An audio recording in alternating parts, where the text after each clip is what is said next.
யார் யாரோ வாழ்வீரே சிலுவையை கண்டீரோ, சிலுவைக்காய் பணி செய்ய வாரீரோ. கிறிஸ்துவுக்குள் பிரியமானவர்களே, மரணத்தை ஜெயித்து உயிரோடு எழுந்த ஆண்டவர் இயேசு கிறிஸ்துவின் நாமத்தினாலே எழுந்து கட்டுவோம் வாருங்கள் என்கிற இந்த மிஷனரி இயக்க ஊழியத்திற்கு உங்களை அன்போடு கூட வரவேற்கிறோம். என்ஜிபிஎம் எஸ்எம்பிஎம் என்ற மிஷனரி இயக்கம் நம்முடைய இந்திய தேசத்தின் 25 மாநிலங்களிலேயும் அண்டை நாடாகிய நேபாள், பூட்டான், பங்களாதேஷ் பகுதிகளிலேயும் இயேசு கிறிஸ்துவின் நற்செய்தியை அறிவிக்கிற பணியில் ஈடுபட்டிருக்கிறோம்.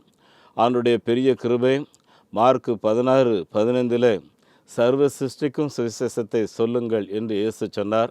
மார்க் 16:20 அவர் சொன்ன வசனத்தை அவர்களோடு இருந்து அடையாளங்கள் அற்புதங்கள் மூலம் உறுதிப்படுத்தினார் என்று எழுதியிருக்கிறபடி பணி மையங்களில் ஆண்டுடைய கிருபையினாலே அளவு கடந்த அற்புதங்கள் மாற்றங்கள் நடந்து கொண்டிருக்கிறது. கடந்த 15 நாட்கள் இந்தியாவின் பல பகுதிகளிலே தங்கியிருந்து ஊழியம் செய்துவிட்டு வந்தேன். அதில் குஜராத்தில் சில்வாசா அப்படின்ற ஒரு பகுதியில் ஒரு ஈவினிங் மீட்டிங் வைத்திருந்தோம். ஒரு 400-500 பேர் வந்திருந்தார்கள். ஏராளமான இளைஞர்கள் வந்திருந்தார்கள். சாட்சி சொல்லுங்கன்னு சொல்லும்போது ஒரு இளைஞன் அழுது கொண்டே எழுந்தான். எழுந்து ஏங்கி அழுதான். ஏன்னா அவனுக்கு பயங்கர போதைக்கு அடிமை. ஆகவே வீட்டில் இருக்கிற பொருட்கள்லாம் எடுத்து விற்று கடைசியில் அவனுக்கு கல்யாணம் பண்ணி வச்ச அந்த மனைவியினுடைய கழுத்தில் கிடந்ததெல்லாம் எடுத்து விற்று, பிறந்த குழந்தையுடைய காதில் கிடந்த அந்த கடுக்கான் சின்னது அதையும் விற்று போதை பண்ணியிருக்கான்.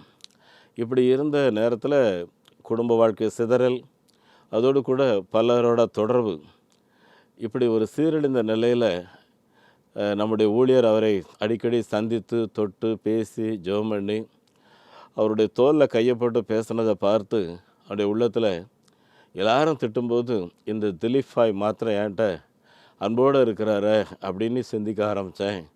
அதுக்கப்புறம் தான் இப்படி ஒரு மகிழ்ச்சிகரமான வாழ்க்கை, போதை இல்லாத மகிழ்ச்சி ஒன்று இருக்குங்கிறது தெரிஞ்சுக்கிட்டேன். அது போதை போடும்போது மாத்திரம்தான் உலகத்தை மறக்க முடியும்.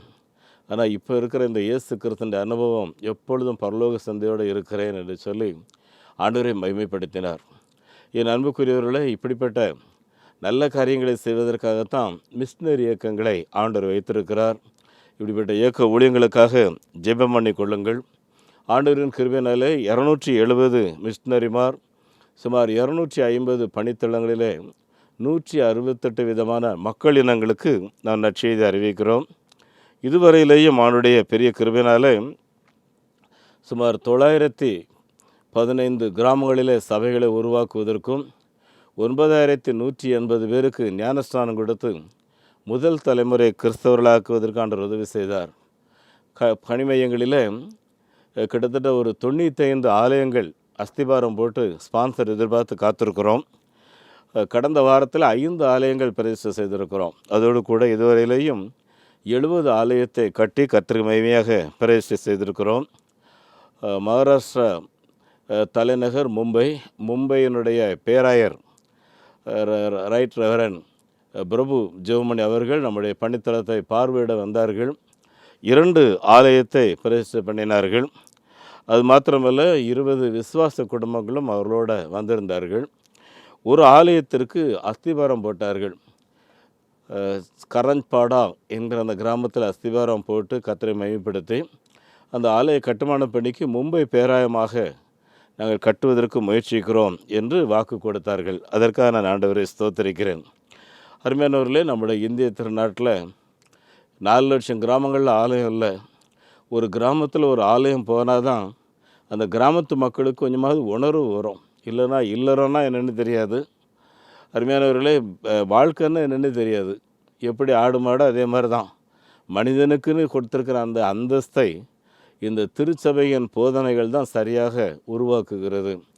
மகாராஷ்டிராவில் ஒரு கிராமத்தில் ஆலய பிரதிஷ்டை முடித்த உடனே இந்த கிராம தலைவர் என்ன சொன்னார்னா, ஐயா, எங்கள் கிராமங்களெல்லாம் கோயில் கட்டுங்க, அப்போ தான் எங்கள் பிள்ளைங்க பள்ளிக்கூடம் போவாங்க, அப்போ தான் குடும்பம்னா என்னங்கிறது தெரியும், குடிக்கக்கூடாதுங்கிற உணர்வு வரும் அப்படின்னு சொல்லி நிறைய காரியங்கள் சொல்லி ஒரு பைபிள் வாங்கிட்டு போனார் பார்த்துக்குங்க. என் அன்புக்குரிய ஆண்டுடைய பிள்ளைகளை, இந்த நல்ல செய்தி தேசம் எங்கிலே சொல்லப்படணும். இதுவரையிலே ஆண்டுடைய கிருபையினால் நான் கட்டியிருக்கிற ஆலயங்களுக்காக ஜெபமிடுங்க. நீங்களும் ஆலயம் கட்ட முன் வாருங்கள்.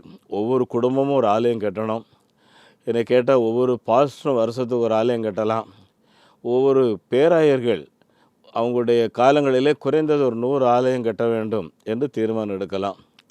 சமீபத்தில் ஒரு வியாபாரியை சந்தித்துவிட்டு வந்தேன். அவர், ஐயா, எனக்கு எஞ்சியிருக்கிற நாட்களுக்குள்ளே நான் 100 கோயில் கட்டணும், எனக்காக ஜெபம் பண்ணிடுங்க, என்னை ஆண்டவர் பலப்படுத்தணும் சொன்னேன். அண்ணே, 100 கோயில் கட்டுற வரையிலே நீங்கள் சாக மாட்டீங்க, நீங்கள் மாத்திரம் இல்லை, தொடர்ந்து உங்கள் சந்ததியும் கட்டுவாங்கன்னு சொல்லிட்டு வந்தேன். ஏன்னா தாவீது ஒரு ஆலயம் கட்டணும்னு ஆசைப்பட்டார். ஆனால் இன்னைக்கு வரைக்கும் நம்ம தாவீதை பற்றி பேசுகிறோம். அது மாத்திரம் இல்லை, தாவீதின் சந்ததி சூரியன் இருக்கிற வரையில் இந்த பூமியில் இருக்கும்னு சொல்லி நம்முடைய ஆண்டவர் தாவீதின் குடும்பத்தோடு ஒரு உடன்படிக்கை பண்ணினார். அதனால் ஆலயம் கட்டுற குடும்பங்கள் ஆசீர்வாதமாக இருப்பார்கள். ஆகவே உங்கள் சந்ததிக்கு நீங்கள் அது சொத்து சேர்த்து வைக்கிற மாதிரி. ஆகவே ஆலயம் கட்ட முன்வாருங்கள். 1000 சதுரடியில் 7 லட்ச ரூபாய் கட்டலாம். 1600 சதுரடி 8 லட்ச ரூபாய், 800 சதுரடி 600 6 லட்ச ரூபாய், 600 சதுரடி 5 லட்ச ரூபாய் கட்டுறோம். 3 லட்ச ரூபாய் கச்சா ஆலயங்கள் கட்டுறோம். அருமையானவர்களே, இந்த காரியங்களுக்காக ஜெபியுங்கள். நம்முடைய கிராஜுவேட்டி இருக்கோம்ல, கடந்த நாளில் ஒரு அம்மா டீ எஸ்டேட்டில் வேலை செய்கிறாங்க. நான் ரிட்டையர்ட் ஆகிட்டேன்யா, என் கூலியெல்லாம் சேர்த்து என் கொஞ்சம் கிராஜுவேட்டி கொடுத்தாங்க, என் பிள்ளைகளும் வாடகை வீட்டில் தான் இருக்காங்க, நானும் வாடகை வீட்டில் தான் இருக்கேன், ஆனால் ஏசப்பாவுக்கு ஒரு கோயில் கட்டணும், எனக்கு கண்ணீரோடு அந்த காணிக்கையை வாங்கியிருக்கிறேன். அருமையானவர்களே, இப்படிப்பட்ட தியாகமான காணிக்கைகள் மூலம் கிராமங்களில் ஆலயங்கள் கட்டப்படுது. நம்முடைய குடும்பங்களில் சொத்து பிரிக்கும்போது, நம்ம தாத்தாவுக்கு 10 ஏக்கர் இருக்கும் இல்லையா, அதில் நீங்கள் 5 பிரிக்கிறீங்கன்னு வைங்க, அதில் ஆளுக்கு ஒரு 10% எடுத்து வச்சிங்கனாலே ஒரு ஆலயம் பிரமாதமாக கட்டலாம். ஆகவே நம்முடைய குடும்ப பேரில் ஆலயங்கள் கட்டுங்கள். ஜம்மு காஷ்மீரில் முதலாக ஒரு ஆலயத்தை பிரதிஷ்டை பண்ணணும். பிரதிஷ்டை பண்ணிட்டு என்னைய புஜ்ஜிங்கிற ஒரு இடத்துக்கு போகிற வழியில் ரோடெல்லாம் கொஞ்சம் வித்தியாசமாக இருந்துச்சு, பயங்கர மலைகள். உள்ளே போனால் அங்கே ஒரு காட்டு பகுதியில் சுமார் ஒரு 35 குடும்பங்கள். அவர்கள் அநேகர் இந்த பண்டிட் குடும்பங்கள், இஸ்லாம் மார்க்கத்தை சார்ந்தவர்கள் ஆண்டவரை ஏற்றுக்கொண்டிருக்கிறார்கள். எப்படி இந்த காட்டு பகுதியில் இயேசு ஏற்றுக்கொண்டீங்கன்னா, எங்களுக்கு நற்செய்தி ஒரு கைப்பிரதி கிடச்சிது.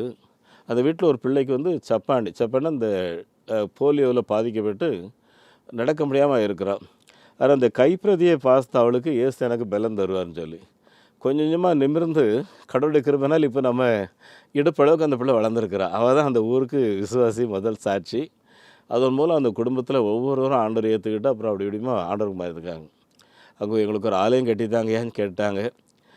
இடம் எவ்வளோ இருக்குன்னு கேட்டால் ஒரு கிட்டத்தட்ட ஒரு 120 அடி அகலம், ஒரு 300 அடி நீளம் இடத்த நீங்கள் எடுத்துக்கங்க, கோயில் கட்டித்தாங்க அப்படின்னாங்க. விசுவாசத்தோடு ஜெபம் பண்ணிட்டு அஸ்திவாரம் போட்டு வந்திருக்கோம். அருமையானவர்களே, இந்த மக்கள் பேசுகிற பாஷை டோக்ரி அப்படின்ற ஒரு பாஷை. டோக்ரி என்ற மக்கள். இந்த மக்களுக்கு நம்ம சீக்கிரம் ஆலயம் கட்டணும், அதுக்காக ஜெபம் பண்ணிவிடுங்க. அதே போல் பஞ்சாபில் 2 ஆலயம் பிரதிஷ்டை பண்ணணும். அதில் முதலாக டேகே மூர்த்தி அப்படின்ற ஒரு புது இன மக்கள், ரொம்ப பாவமாக இருக்கிறார்கள், பிச்சை எடுக்கிற வேலை. அப்புறம் கல்யாண வீட்டில் பொம்பளைங்கள்லாம் டான்ஸ் ஆடுவாங்க, ஆம்பளைங்கள்லாம் க்ளீன் பண்ணுவாங்க. இதுதான் அவங்களுடைய வருமானம். இவர்களில் அநேகர் வாழ்வு முன்னேற்றத்துக்காக முஸ்லீம் மதத்துக்கு போய் அங்கேயும் தொடர்ச்சியான இதே அடிமைத்தனம் தான். கிட்டத்தட்ட 5 லட்சம் பேர் பஞ்சாபில் இருக்காங்க. அவங்க மத்தியில் நற்செய்தி ஊழியங்கள் செய்யப்பட்டு அங்கே ஒரு ஆலயம் பிரதிஷ்டை பண்ணோம். நான் என்ன பண்ணேன்னா, ஆலய பிரதிஷ்டை முடித்த உடனே அந்த சபை மூப்பர்கள் பெரியவர்கள்லாம் உட்கார வச்சு இங்கே இருக்கிற குழந்தைகள்லாம் இந்த பிச்சை எடுக்கிற வேலையை முதல்ல நிறுத்தணும், அதனால் இந்த பிள்ளைகளுக்கு என்ன செய்யணும் சொல்லுங்கள் அப்படின்னு சொல்லி பேசி ஒரு டியூஷன் சென்டரும் டேக்கர் சென்டர் பகல் நேர 1 டைம் சாப்பாடு கொடுத்து அந்த குழந்தைகளை படிக்க வைக்கணும். படிச்சிட்டாங்கன்னா போதும், அதுக்கப்புறம் எங்கேயாவது போய் பழச்சிக்குவாங்க, பிச்சை எடுக்க மாட்டாங்க. ஆகவே ஒரு ஆலயம் அப்படின்றது ஆராதிக்கிறதுக்கு மட்டும் இல்லை, ஆலயம்னாலே போதிக்கிற இடம். அதுதான் இந்த காரியங்களை ஒழுங்கு செய்துவிட்டு வந்திருக்கிறேன். எத்தனை பேர் கையில் பைபிள் இருக்குதுன்னு கேட்டேன், ஒருத்தருமே பைபிள் இருக்குதுன்னு கையை தூக்கலை. ஏன்னு கேட்டால் எங்களுக்கு அப்படி வாங்குகிற அளவுக்குலாம் வசதி இல்லைன்னாங்க. அதனால் சீக்கிரத்தில் பைபிள் உங்களுக்கு அனுப்பி வைக்கிறோன்னு சொல்லிட்டு வந்தேன். அருமையானவர்களே, இந்த காரியத்தை பார்த்ததுக்கப்புறம் ஒரு குடும்பத்துக்கு ஒரு பைபிள் கட்டாயம் வேணும். அப்புறம் 12 வயசுக்கு மேலே ஆகிட்டாங்கன்னா அவங்க கையில் ஒரு பைபிள் இருக்கணும். அது அவங்களுக்கு சொத்து மாதிரி. ஆகவே வருங்காலங்களில் ஆண்டவர் நடத்தினார் என்றால் வேதாகமம் ஆங்காங்கே நான் வாங்கி கொடுக்கணும். வேதாகமத்தை பொறுத்தவரையிலே வாங்குவதற்கு 300 ரூபாய் தேவையாக இருக்குது. நீங்கள் வட மாநிலங்களுக்கு போனால் அங்கே வாங்கி கொடுக்கலாம். இல்லைனா பைபிள் சொசைட்டியில் என்ன பண்ணுறோன்னா, அந்தந்த லாங்குவேஜில் அந்த இடத்துக்கு அனுப்பிடுங்கன்னு சொன்னால் அனுப்பிடுவாங்க. நீங்கள் பைபிள் வாங்கி கொடுக்குறீங்கன்னு வைங்களேன், தமிழ் பைபிள் கொடுப்பீங்க, அது இங்கேயே இருந்து போயிடும். ஆகவே பைபிள் வாங்கி கொடுக்கணும்னு நினைக்கிறவங்க அதற்கான தொகைகள் ஒரு பைபிள் 300 ரூபா, 10 பைபிளோ 100 பைபிளோ வாசினா எங்கே கொடுத்துருக்குறோம் அப்படிங்கிறத உங்களுக்கு இன்ஃபார்ம் பண்ணுவோம். அருமையானவர்களே, நம்முடைய விடுதியில் 8 விடுதியில் இப்போ 458 பிள்ளைகள் படிக்கிறாங்க. அதோட 22 இடத்துல நம்ம டியூஷன் சென்டர் வச்சுருக்கோம். இந்த ஆதிவாசி குழந்தைகளை படிக்க வைக்கிறதுக்கு 600 ரூபா வாங்குகிறோம் ஒரு பகுதி, முழுமையமாக பொறுப்பெடுக்கிறதுக்கு 1200 ரூபா. அதே போல் மிஷினரிகளுடைய குழந்தைகள் ஒவ்வொரு தடவையும் ஆனால் எங்கள் பிள்ளைங்களுக்கு ஃபீஸ் கட்ட முடியல, அதனால் பிள்ளைங்க வீட்டில் இருக்காங்க, பள்ளிக்கூடம் போக முடியலன்னு சொல்லிக்கிட்டே இருப்பாங்க. இந்த தடவை விசுவாசத்தோடு தீர்மானம் பண்ணி ஒவ்வொரு பிள்ளைகளுக்கும் நாங்கள் ஸ்பான்சர் தருகிறோம்னு சொல்லியிருக்கோம். நீங்கள் செவிங்க, ஒரு குழந்தைக்கு 1000 ரூபா வாங்குகிறோம். இது மாதாந்திர உதவித்தொகை. இது இல்லாமல் பார்த்திங்கன்னா அந்த ஃபஸ்ட்டு பள்ளிக்கூடம் ஆரம்பிக்கிறாங்க பார்த்திங்களா, அப்போ ஒரு பல்க்கு தொகை தேவையாக இருக்குது. அதனால் கர்த்தர் சித்தமாக இருந்தால் அப்படி போகிற பிள்ளைகளுக்கு இந்த வருஷம் ஒரு பிள்ளைக்கு 5000 அந்த ஃபஸ்ட் அமௌண்ட்டுன்னு யோசித்தோம். ஆனால் அது ஒரு சின்ன பணம் தான். ஆனால் அடுத்த வருஷம் கூடுதலாக கொடுக்கணும். அதுக்காக நீங்கள் ஜெபிச்சிங்க. ஏன்னா உலகத்துக்கு போதிக்கிற அந்த ஊழியர்களுடைய பிள்ளைகளும் நல்லா படிக்கணும். படிப்பு ஒன்று தான் பெரிய முன்னேற்றம். ஆகவே கர்த்தர் நடத்தினா மிஷினரியுடைய குழந்தைகளை படிக்க வைக்கிறதற்கு முன் வரும்படி உங்களை அன்போடு கூட கேட்டுக்கொள்கிறேன்.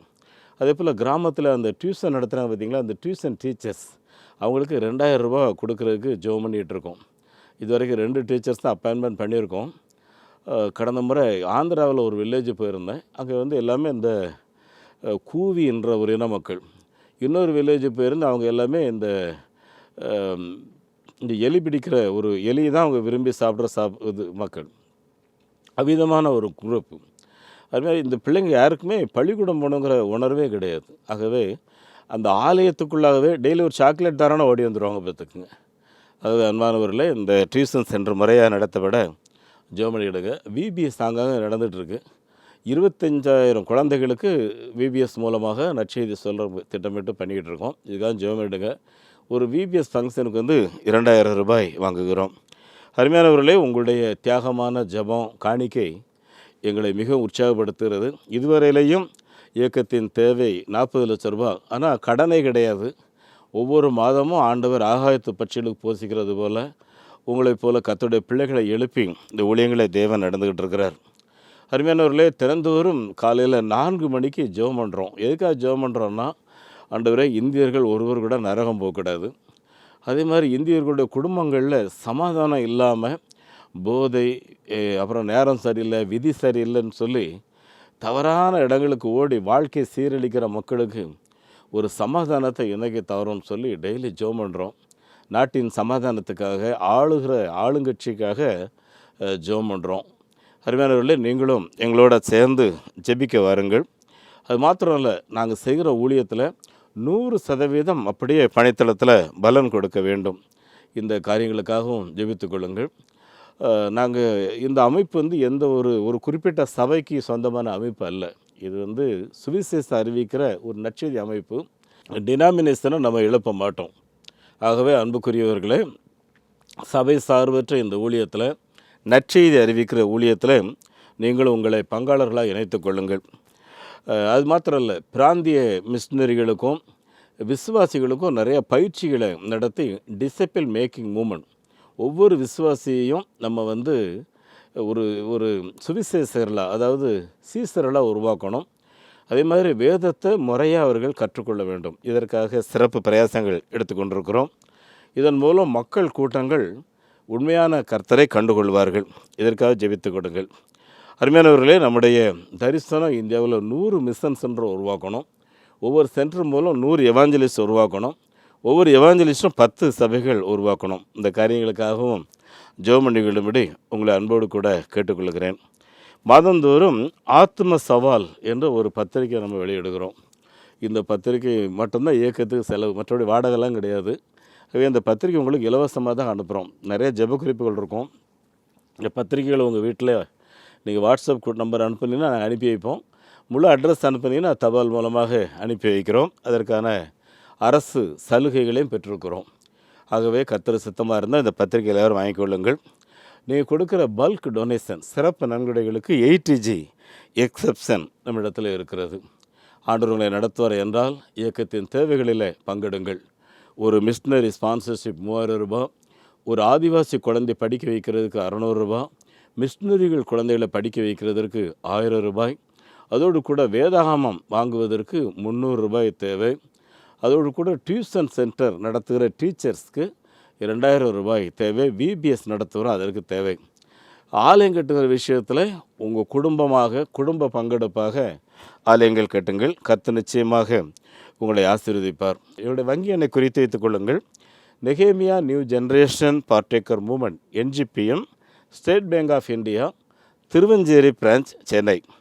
Account number 42 17 80 20 691. IFSC code SPIN 0061767. அதே போல் salvation mission partaker movement SMPM, Canara bank Selaiyur branch. Account number 12 00 34 54 94 90. IFSC code CNRP 000 56 52.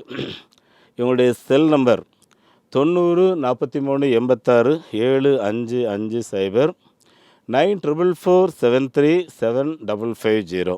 நம்முடைய திருச்சபை ஒழுங்குபடி ஆராதனைகளிலே மகிமையான தேவனுடைய வழிநடத்துதல்கள் வாழ்வில் இருக்க வேண்டும் என்பதை குறித்து நாம் தியானித்து கொண்டிருக்கிறோம்.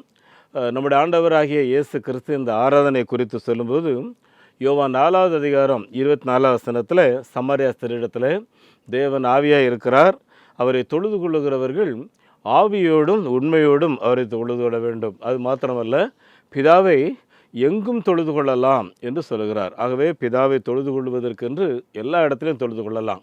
அருமையானவர்களே, என்னை பொறுத்தவரையிலேயும் நம்முடைய வீட்டிலேயே பிதாவாகிய தேவனை தொழுது கொள்வதற்கென்று தனியாக ஒரு இடத்தை வைத்து அந்த இடத்துல நம்ம முழங்கால் படியிட்டு தினந்தோறும் தேவனை தொழுது கொள்ள வேண்டும். அது ஒரு பெரிய ஒரு ஆசீர்வாதமாக இருக்கும். நீங்கள் சங்கீதம் 122:1 பார்த்தீங்கன்னா, சங்கீதக்காரனாகிய தாவீது சொல்லும்போது, கர்த்தருடைய ஆலயத்திற்கு போவோம் வாருங்கள் என்று சொன்னபோது நான் மகிழ்ச்சியாக இருந்தேன். அருமையானவர்களே, அவர் ஒரு பெரிய அரசர், ஆனால் அவருக்கு என்ன மகிழ்ச்சி பாருங்கள், கர்த்தருடைய ஆலயத்துக்கு போகிறதுல அவ்வளோ பெரிய மகிழ்ச்சி. அது மாத்திரம் இல்லை, பொதுமக்கள் எல்லாரும் போகணும் அப்படின்னு சொல்லி அவர் ஆசைப்படுறாரு. எதுக்கு ஆலயத்துக்கு போகிறோம்?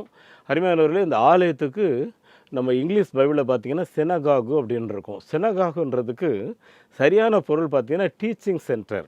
அப்போது ஒரு ஆலயம் ஒவ்வொரு மனிதனுக்கும் பயிற்சி கொடுக்குற ஒரு இடம், டீச் பண்ணுற ஒரு இடம் பார்த்துக்குங்க. அருமையானவர்களே, நல்ல ஆலோசனை கொடுக்குற இடம். ஆகவே தான் எல்லாரும் ஆலயத்துக்கு வாருங்கள் என்று தாவீதரசர் அழைப்பு கொடுக்கிறார்.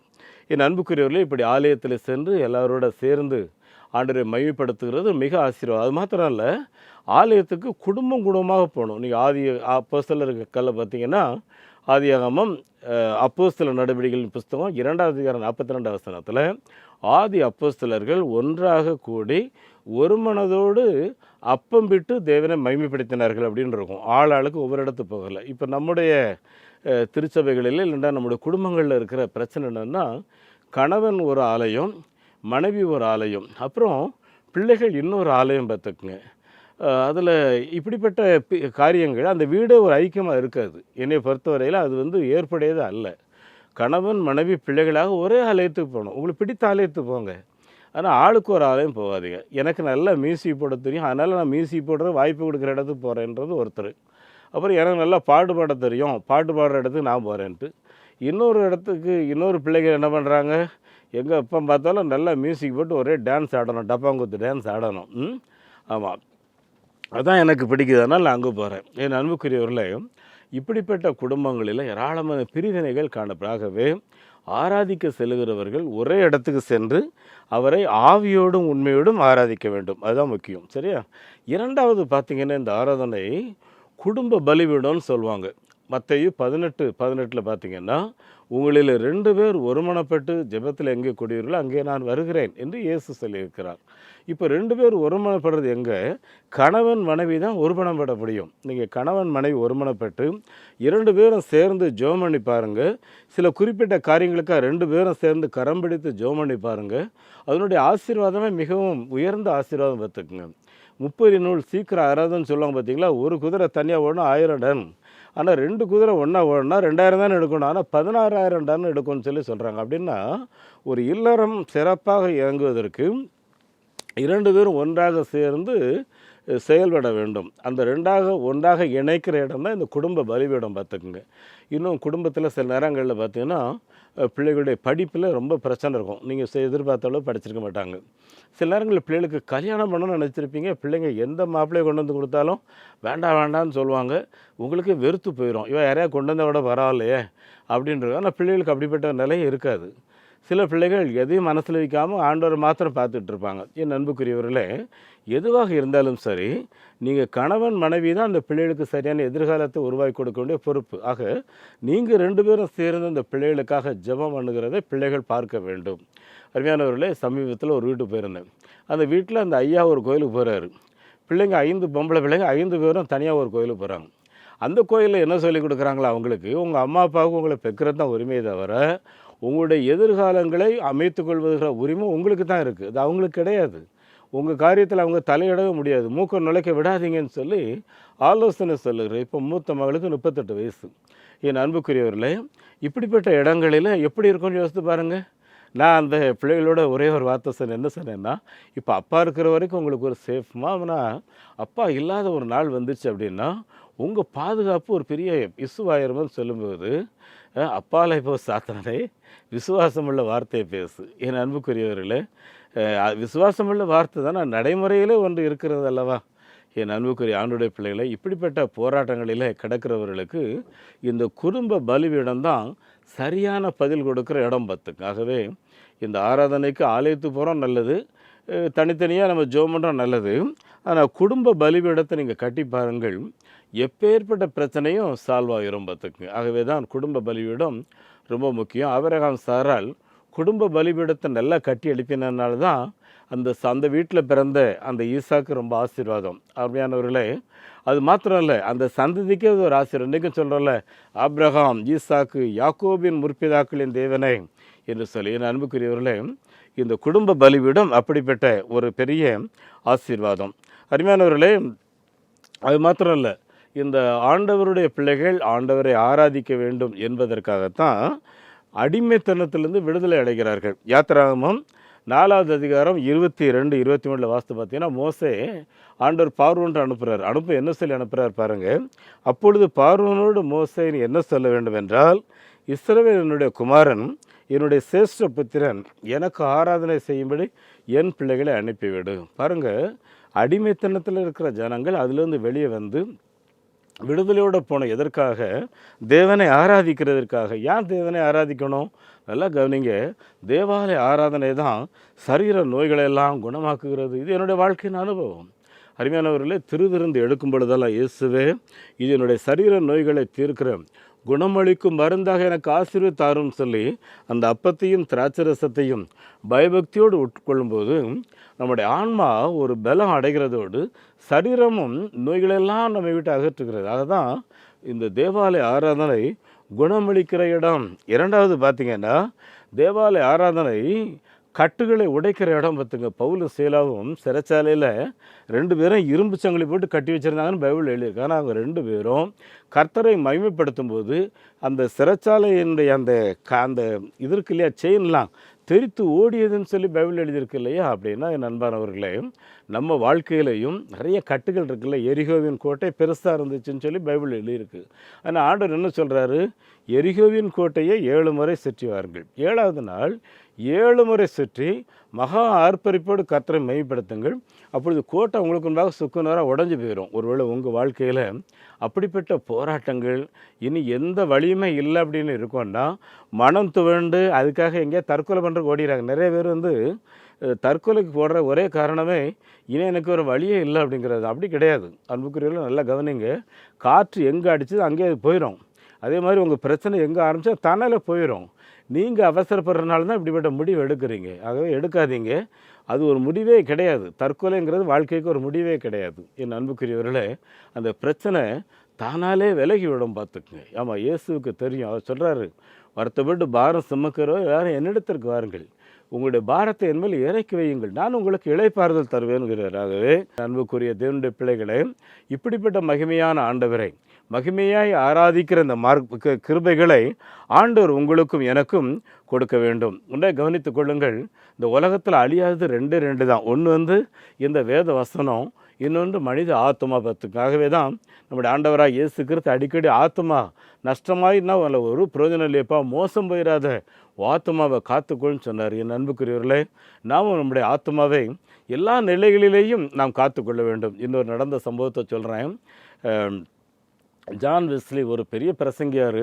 அவர் கையில் எப்போவுமே பணமே வச்சுருக்க மாட்டார். ஒரு நாள் ஊழியத்தை முடிச்சுட்டு வரும்போது ஒருத்தன் அவர் கையில் இருந்த அந்த சூட்கேஸை படித்து எடுத்துகிட்டு ஓடுறான் பார்த்துக்குங்க. அதில் ஒன்றும் இல்லை, பைபிள் இருக்குது, கொஞ்சம் 100 200 இருந்திருக்கும், அவ்வளோதான். அவர் உடனே, தம்பி உனக்கு சொல்கிறதுக்கு ஒரு நல்ல செய்தி இருக்குது, ஒரே ஒரு நிமிஷம் திரும்ப சொன்னாராம். தம்பி, நீ ஒரு நாள் இயேசுவை சந்திக்க வேண்டும், அப்பொழுது நீ செய்தவைகளை நினைத்துக்கொள். இந்த ஒரே வார்த்தை தான், இயேசுவை சந்திக்கணும், நீ செய்ததை நினைத்துக்கொள் அப்படிங்கிற வார்த்தை. ஜான் வெஸ்லி வீட்டுக்கு வந்துட்டார். முழங்கால் பண்ணிட்டு தன்னிடத்தில் கொள்ளையடித்து போனோடைய பெயர்களை சொல்லி ஜோமனிட்டே இருக்கிறாரு. ஜோமனி 30 வருஷம் போயிட்டு பார்த்துக்குங்க. 30 வருஷம் கழித்து ஒரு நாள் ஒரு பெரிய மீட்டிங்கில் பேசுகிறாரு. பேசி முடிச்சும்போது ஒருத்தன் வரான், ஒரு சூட்கேஸ் நிறைய பணத்தை எடுத்துக்கிட்டு, ஒரு 25-30 நல்ல கோட் சூட் போட்டு வந்து நிற்கிறாங்க. ஐயா, என்னை உங்களுக்கு தெரியுதான்னு சொல்லி கேட்குறான். ஐயா, தெரியலையே தம்பி, நீங்கள் யார்? ஐயா, உங்கள் கையில் இருந்து சூட்கேஸை பறிச்சுட்டு போனேன். நீங்கள் சொன்னீங்க, தம்பி நீ ஒரு நாள் இயேசுவை சந்திக்க வேண்டும், நீ செய்ததை இயேசுவின் சமூகத்தில் சொல்லணும்னு சொன்னீங்களே, நாங்கள் உங்கள்கிட்ட வந்து பிடிங்கிட்டு போனேன். அன்றைக்கி என்னால் தூங்க முடியல. அன்றைக்கி தான் அந்த இயேசு என்றால் யாருன்னு யோசிக்க ஆரம்பித்தேன். முழங்கால் படிக்கிட்டேன், ஜோம் பண்ணேன், மனம் மாறினேன். பணத்தை உங்கள்கிட்ட கொடுக்கலான்னு நீங்கள் எங்கே இருக்கீங்க? ஆகவே இந்த பணத்தை வச்சு தான் ஒரு பிஸ்னஸ் ஆரம்பித்தேன். இந்த இவங்கெல்லாம் எக்ஸிக்யூட்டிவ் என்கிட்ட இருக்கிற ஆஃபீஸர், நீங்கள் சொன்ன செய்தியை உலகமெங்கிலும் சொல்கிறதுக்கு தான் இதில் பணம் கொண்டு வந்திருக்கேன். நல்ல காரியங்களை செய்கிறீங்க, நல்லா செய்யுங்க. என் அன்புக்குரிய ஆண்டோடைய பிள்ளைகளை, ஒருவேளை ஆராதனை என்பது கடவுளை மகிமைப்படுத்துகிற என்பது இப்படிப்பட்ட மாற்றங்களை உலகமெங்கிலையும் கொண்டு போகிறதுக்காக தான் ஆண்டவராக இயேசு கிறிஸ்து நம்ம ஆராதனைக்கு வைத்திருக்கிறவங்க. இயேசு சொன்னார், நீங்கள் உலகிற்கு உப்பாக இருக்கிறீர்கள், மலை மேல் இருக்கிற பட்டணம் மறைந்து போக மாட்டாது, விளக்கு கொளித்து யாரும் மறைச்சி வைக்க மாட்டாங்க, எல்லாருக்கும் வெளிச்சம் கொடுக்கும்படி தூக்கி நிறுத்துவாங்க, நீங்கள் தான் அந்த உலகத்துக்கு வெளிச்சம்னு சொன்னார். தேவனால் பிரித்தெடுக்கப்பட்டிருக்கிறேன், அதுக்கு தான் எனக்கு ஆராதனை அப்படிங்கிற மனநிலையோடு காணப்படுவோம். கர்த்தர் உங்களுக்கு அப்படிப்பட்ட கிருபைகளை தருவாராக. செபிக்கிறேன். நல்ல ஆண்டவரே, இன்றைக்கு இந்த வசனங்களை கேட்ட ஒவ்வொரு கர்த்தருடைய பிள்ளைகளோடும் நீர் பேசும், ஒவ்வொருவரையும் தொட்டு ஆசீர்வதியும், ஒவ்வொருடைய குடும்பங்களும் சமாதானமாக இருக்கட்டும், மகிழ்ச்சியாக இருக்கட்டும், நிம்மதியாக இருக்கட்டும். என்னுடைய சமாதானத்தையே உங்களுக்கு வைத்து போகிறேன் என்று சொன்னீரேன். அந்த சமாதானம் ஒவ்வொரு குடும்பங்களை நிறைவாக நிறைக்க வாழ்த்தி ஆசீர்வதிக்கிறேன். இன்றைக்கு விதைக்கப்பட்ட வார்த்தைகள் 30, 60, 100 பலன் கொடுக்கட்டும். இயேசு கிறிஸ்துவின் நாமத்தில் ஜெபங்கேடும் பிதாவே, ஆமேன். நம்முடைய ஆண்டவர் இயேசு கிறிஸ்துவனுடைய கிருபையும் பிதாவாகிய தேவனின் அன்பும் பரிசுத்த ஆவியானவருடைய நடத்தல் பராமரிப்பு ஆசீர்வாதம் நம் அனைவரோடும் என்றென்றும் தங்கியிருப்பதாக. ஆமேன். இந்த மாபெரும் நற்செய்தி பணியில் ஒரு ஆதிவாசி குழந்தைய நீங்கள் 600 ரூபாய் கொடுத்து படிக்க வைக்கலாமே, உங்களால் ஏன்ற கோயை கொடுத்து ஒரு ஆலயங்கள் கட்டுவதற்கு தீர்மானம் எடுக்கலாமே, உங்களுடைய பங்குகள் என்ன? வைத்துக் கொள்ளுங்கள். நெகேமியா new generation partaker movement, state bank of India, Chennai Thiruvancheri branch, account number 42 17 80 20 691, IFSC code SPIN 0061767. அதே போல் salvation mission partaker movement SMPM, Canara bank, Selaiyur branch, account number 12 00 34 54 94 90, IFS code CNRP 005652. அருமையானவர்களே, எங்களுடைய தொலைபேசி எண் 9043867550, 9447375550. உங்களுடைய ஜபங்களுக்காக எங்களோட தொடர்பு கொள்ளுங்கள்.